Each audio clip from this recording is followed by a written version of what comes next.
one of the biggest stories that we witnessed in 2005, the tsunami that battered southern Asia. Alex Quade is back on that story in a moment.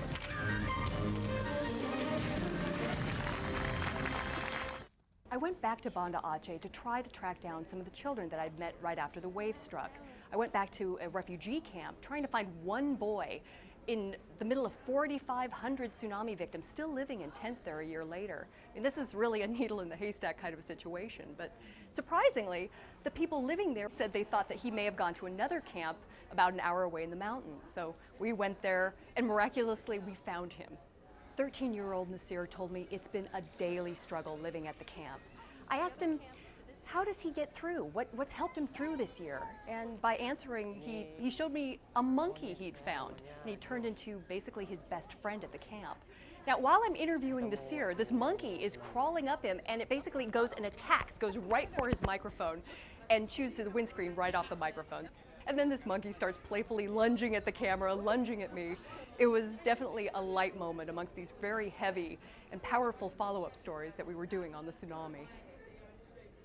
Alex Quade joins us now live from New York. Alex, good to see you. Good to talk to you. Thank you, Tony.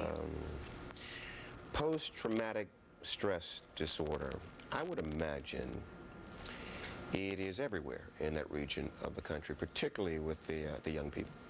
It really is. We visited a refugee camp. There's still 68,000 people just in Bande Aceh, the one city alone, that are still living in tents over there, in tent camps.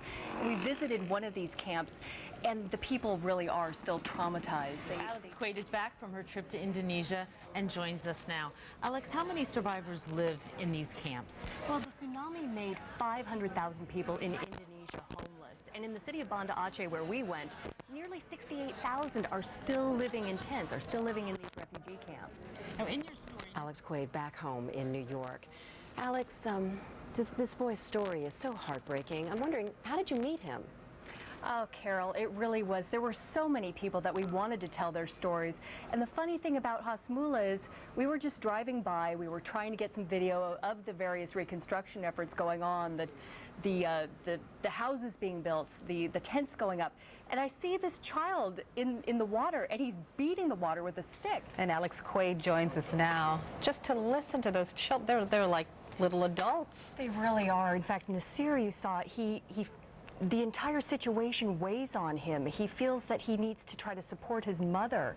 And living in the camps, it's very much a daily struggle. Only 5% of the people living there have managed to find jobs, and this is a year later. He wants to try to pick coconuts.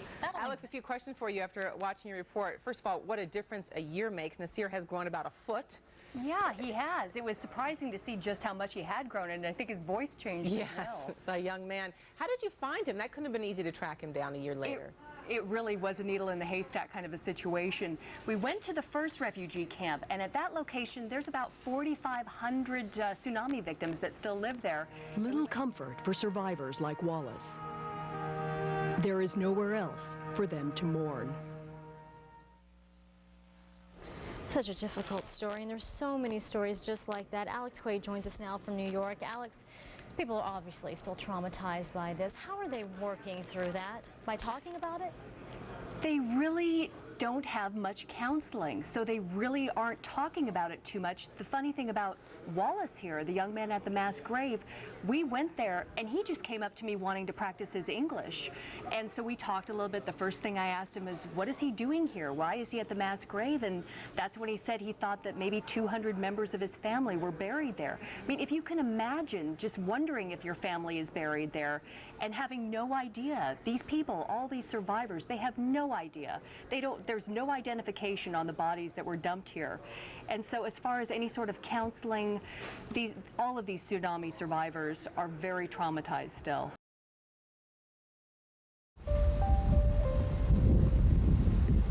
Itu rumah siapa tuh? Everything is gone, and there's only one tilted house. 10-year-old Eka, 14-year-old Nana, and their brother, 16-year-old Marwadi, returned to their neighborhood for the first time. 4,000 people lived here. Few survived. Bodies float in the water, bake under the rubble. The children take us and an uncle along to find their house. Di sini Desa Monsinget. There were a lot of houses here, 4 full blocks.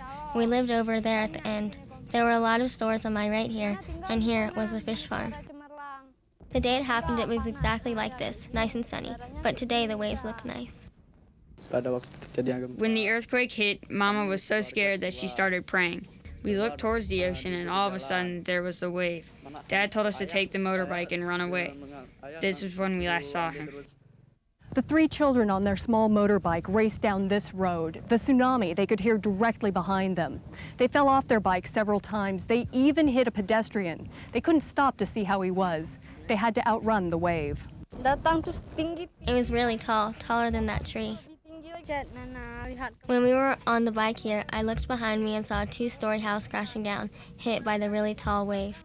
The water was coming closer, as if a dam had broken. It was about 50 meters behind us, so we continued. Their search for their parents began in a mass of corpses. We both looked at the bodies. Eka was too scared. She waited on the motorbike. We looked for 3 days. We couldn't look anymore because bodies were starting to decompose. We opened the body bags and we couldn't even identify who they looked like. The children don't talk about losing their parents, but about what they remember. Eka says their father was teaching her to ride the motorbike. Nana misses their mother's singing. Marwadi prayed with their father every day. So they search through the rubble for some sign of their former life. I wish out of all this I could find at least something for identity, a school certificate or something. There's nothing left.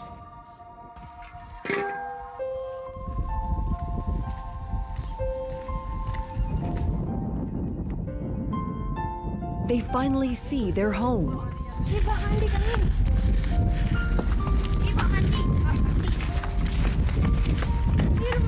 This is our house. This is Mom's room. And these were their rooms. This is where I used to cook. This is where I used to wash. She misses cooking with her mother.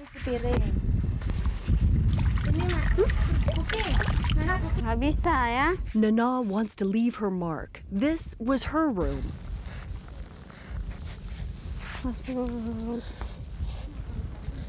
But her pen dies. You can't see it clearly.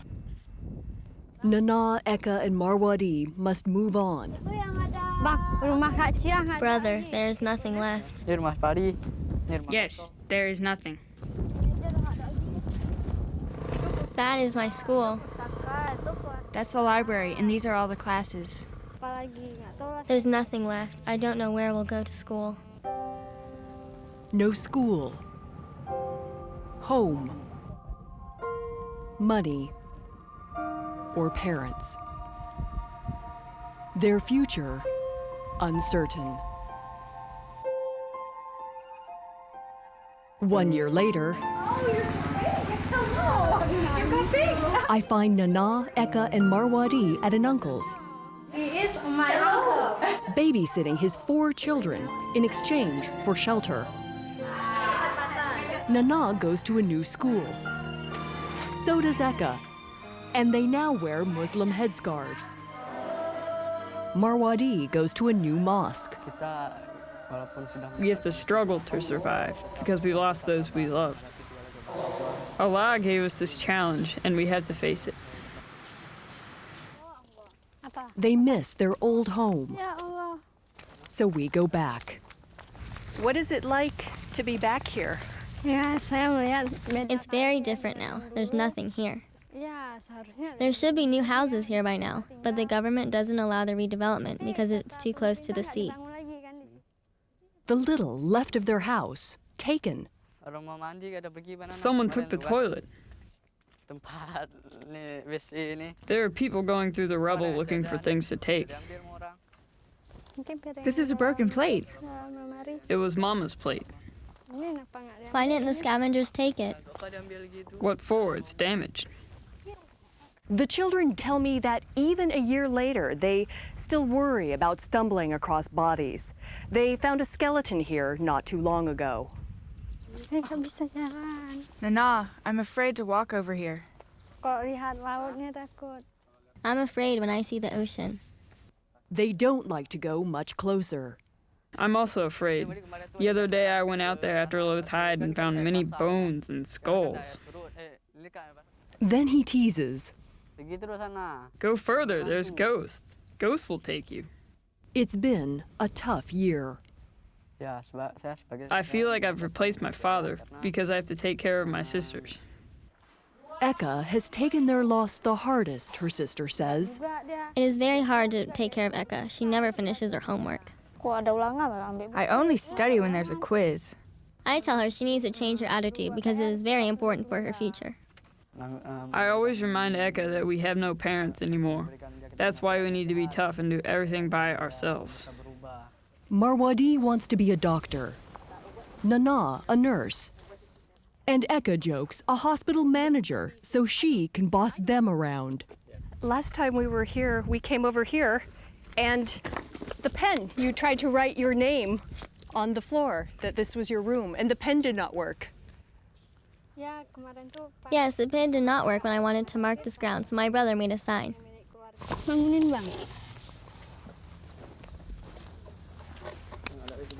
This is to protect our family's property. A bulldozer will come and level the land. I'm afraid if I don't put the sign, I won't find my property again. A year after the great tsunami, they have hope for the future, which Eka sings about. And their smiles are back. I want us to be successful in our lives, to help others, and I want us to live the way our parents wanted us to. Alex Quade, CNN, Bande Aceh, Indonesia.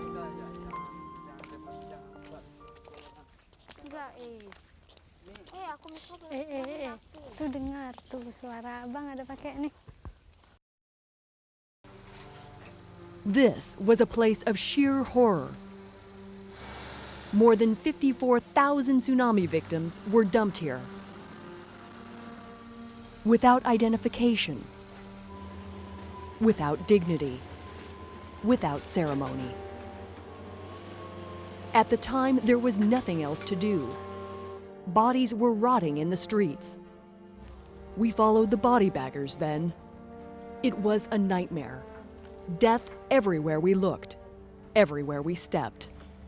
It was like that for the survivors too, searching among the corpses for their families. 1 year later, those survivors come to the mass grave, searching for solace. A nightmare about his mother brought 18-year-old Wallace here. Last night I dreamed. Wallace, why you didn't come to my house, she said. My house. Sorry, I said. The college student lost more than 200 members of his family and is now responsible for his brother and little sister. But it's his mother's death that haunts him. My mother was at home. Sorry. Wallace, who wants to be a computer programmer, blames himself for his mother's death. My father asked me to go swim out in the black water and try to find my mother. I thought it was impossible to find her in the dark water since everyone was running away to save their lives. How can I swim towards the tsunami to find my mother? It was impossible. Then he confesses his secret to me. I couldn't swim.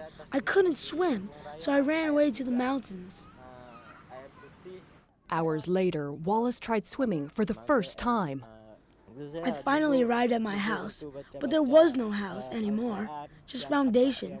But I recognized that it was my house. I sat there and cried, "Where are you, Mother? How can I find you?" His search brought him to the mass grave. I spent hours walking around, looking at the dead bodies, looking at their faces, trying to find my mother. I was afraid because there were too many dead bodies.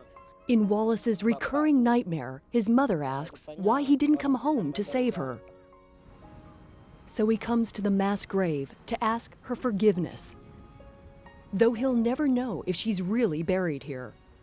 Those who are, he says, do not rest in peace, because this is disputed land. The caretaker who grows fruit and vegetables on the grave says the 54,000 bodies were buried here without the landowner's permission. The sign says the landowner is angry, wants to be paid. A situation which brings no peace to the living.